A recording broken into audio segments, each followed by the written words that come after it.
What is the Matrix? Control. The Matrix is a computer-generated dream world, built to keep us under control in order to change a human being into this. Right now, we have a guest who's had one of the most effective websites for truth out there over the past decade or so. I think it might even be more than 10 years old right now. It's one of the first things I found when I started looking into the truth. WhatReallyHappened.com, Michael Rivero. And he's got a radio show as well, and he even appears in my little film, Fabled Enemies, that came out in September. And we thank you for joining us, Michael. Well, thank you for having me on the show, Jason. Definitely a pleasure to be with you again. Awesome, and we love the new video cam. I mean, the technology is going up. Hopefully we'll have a real station soon, like a real TV station. More people can get our information, but it is exploding. As the market crashes, I see more and more visitors, more and more people actually listening to what we have to say. And I really want to talk to you about what you think is going to be happening in the next 6 to 12 months in this country. Well, unfortunately, I think we're heading into a very, very dark time economically and politically. And what you said about more and more people tuning into the alternative media, Genesis Communication Network, our various websites on the blogosphere, is a continuation of a trend as more and more American people and basically around the world come to understand that the corporate media is really a disinformation channel. They're turning away from it. They're turning to the alternative media to try and find out what's going on. In a lot of ways, this mirrors what we saw leading up to the decline and fall of the former Soviet Union, where the Russian people became very dissatisfied with what they were getting from Pravda and Izvestia. They began to realize there was a lot of lying and deception going on. They created their own populist media, the samizdat, to get information around. And ultimately, when the government lost the trust of the Russian people, it was no longer able to function, and that was basically at that point we knew the Soviet Union was going to collapse. And I think we're kind of in the same situation right now here in the United States. Where do you think all this bailout's going? I mean, we had Bernanke yesterday saying, look, we need more bailouts. Before that, Paulson said the bailouts that have come through, we're going to have more banks closed down anyway. And we still have not heard what the Obama stimulus package is going to be. We're now 6 days away from him coming into office. Personally, I'm not too thrilled with his chief of staff pick, Rahm Emanuel. This is a guy that's calling for mandatory conscription of 18 to 25-year-olds. So, I mean, when you saw his speech and he said, this is going to be a time of great sacrifice and service for you, the people, do you think that that's in the cards? Do you think that we might have conscription? And where do you think all this banking mess is going to go? Well, as far as the conscription is concerned, it should be very obvious that Israel is trying to kick off a major regional war in the Mideast in which the United States will find itself mired, and once again, young American men and young American women are going to be playing bullet catchers for Israel's expansionist policy. So that's definitely in the works. Rahm Emanuel is very much in favor of that. He's very supportive of Israel. He's one of these individuals where we have to ask, where do their true loyalties lie? And if it's not with the United States, why isn't he in such a position of power? As far as the economy and the bailouts, it's running absolutely out of control. But you need to understand that the whole point of the bailouts isn't so much where the money is being spent. It is merely that it is being borrowed and created. Because if you look at the way our Federal Reserve operates, money does not exist until somebody is there to borrow it. When you sign that loan document at the bank literally creates the money you've borrowed out of thin air. That's how the Federal Reserve System works. So what happened this last year is that the American people prudently stopped their borrowing. They slowed down because as our manufacturing jobs left to other countries, Americans realized we don't have the money to pay these debts, so we're not going to borrow as much. We're not going to use our credit cards. We're not going to buy the bigger, flashier car.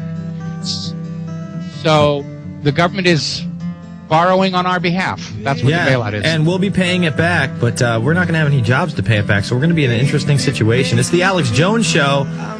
Infowars.com, prisonplanet.tv.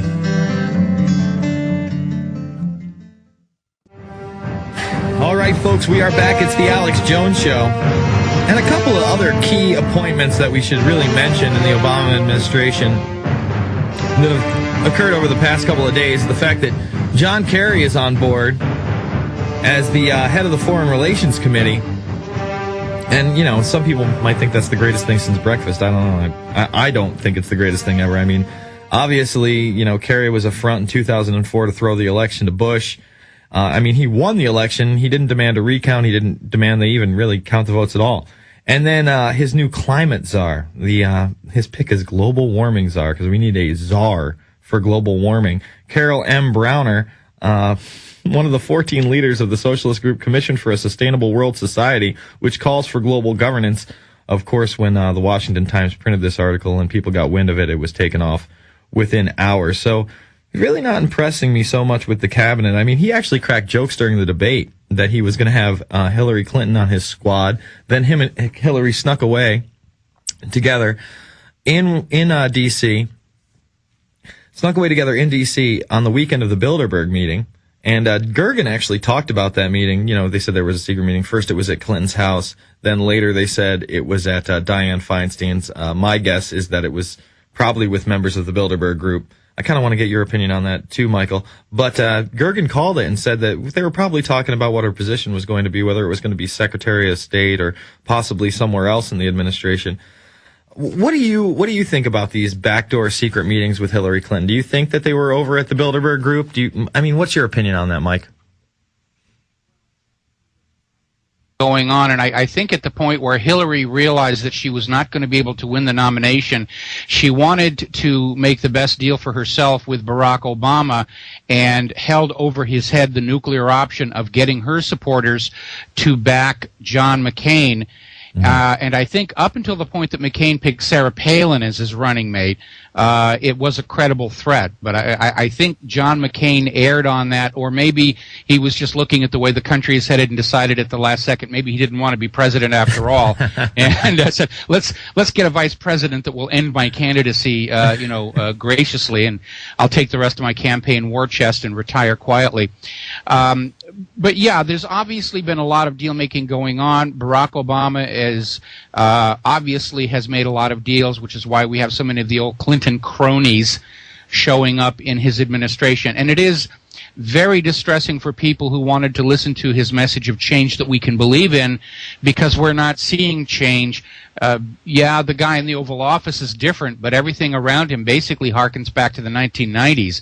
And I'm very distressed by Hillary Clinton coming out and saying that she's just not going to negotiate with Hamas, because, like it or not, Hamas is the elected government of another country, and that's the Secretary of State's job, is to talk to the elected government of other countries. And Hillary is starting out saying, I'm not going to do my job, let's just drop bombs and get it over with. So that's a warning sign. Well, I'm glad you brought up the Middle East. Well, how do you feel about the policy? I mean, Obama's openly talking about a redistribution of forces into Afghanistan. I mean, yes, we're going to see a de-escalation in Iraq, but he says we're going to send more troops into Afghanistan. I mean, I feel like all they're doing is keeping their presence there as more stabilization occurs in Iraq. I feel like the big plan is a Eurasian Union. Obviously, Israel is our ally. Saudi Arabia, we're still pretty much doing positive dealings with. The only rogue in that region is really Iran. I mean, Pakistan and India, you could argue, but Biden's out in Pakistan trying to smooth things over this week after the Mumbai attacks. Well, I feel like he's over there basically to see how much he has to cover up for our end. I mean, obviously, Biden is well aware of the ISI. He knew about the funding of the hijackers. We cover that in Fabled Enemies. There's no doubt about it. He was on the floor on the 12th talking about pretending to be our friend in Pakistan, yet he's meeting with the head of the ISI at that point. He knows of the dealings there. And so he goes there now after the Mumbai attacks, lead back to an ISI asset, a CIA asset, and the governments of India are openly saying that Pakistani intelligence was involved. So he has to go over there. I don't think that we really want to bomb Pakistan, although that's been in the news lately, too. What do you think? You think we're going to bomb Pakistan? I think we're probably going to go into Pakistan, or we're going to support India going into Pakistan, because if you look at the geography of the region, you have got Afghanistan to the north, which is pretty much under U.S. control nominally.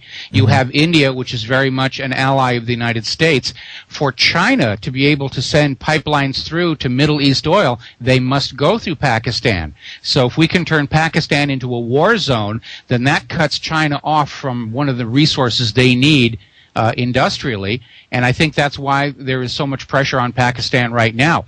It's kind of a repeat of what we saw the U.S. try to do in Georgia and Ossetia, because that land corridor between the Caspian and the Black Sea was the only route by which Russia could militarily support Iran by ground convoy. And I think the goal there was to get a border war going, which would basically blockade those tunnels and prevent Russia from supporting Iran. But when that war didn't work out so well, I think that's when the push to invade Iran began to wane, when they couldn't keep Russia out of the region. So they shifted over to Pakistan. Now Israel's talking about a bombing attack on Iran's nuclear infrastructure again. It's definitely a lot of chaos, and as I like to tell my own listeners, we're in a very awkward stage in our planet's history where all of our immediate future is basically being determined by whichever world leader is the least mentally stable, and we've got some real nutcases in power right now.